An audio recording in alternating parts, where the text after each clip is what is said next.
AITA for pretending to throw out a treasure possession of my GF because my parents made a face. I, M26, and my girlfriend, F24, have been together for 6 months now. She is a bit quirky, but I decided to take her to introduce her to my parents. Since they live a few hours away, we decided to stay there for a couple days. Before leaving for our trip, I asked my girlfriend if she could leave her blanket at home. Backstory on the blanket is that she has had it since she was a kid and claims she can't sleep well without it. She said she would leave it at home, but in a way that made me feel guilty, so I caved and told her to bring it. Fast forward to us staying at my parents' house, and of course, she brings the blanket. My mom ended up having to grab something from our room and saw the blanket. When my girlfriend went to the bathroom, my mom asked me about it, and I explained the situation to her. She and my dad both made a face, so I could tell they found it weird too. A few days ago, during our trip, I decided to take her blanket and throw it in the trunk of my car.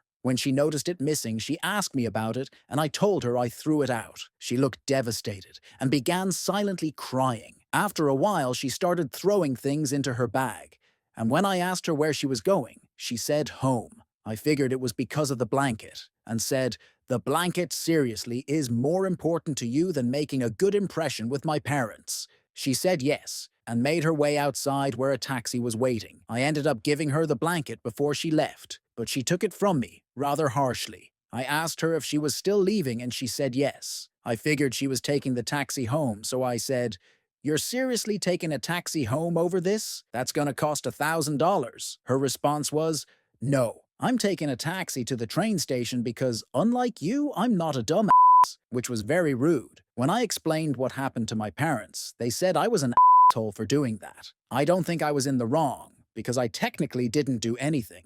It's been 3 days and I haven't heard from her since. So, AUTA for pretending to throw out my girlfriend's blanket.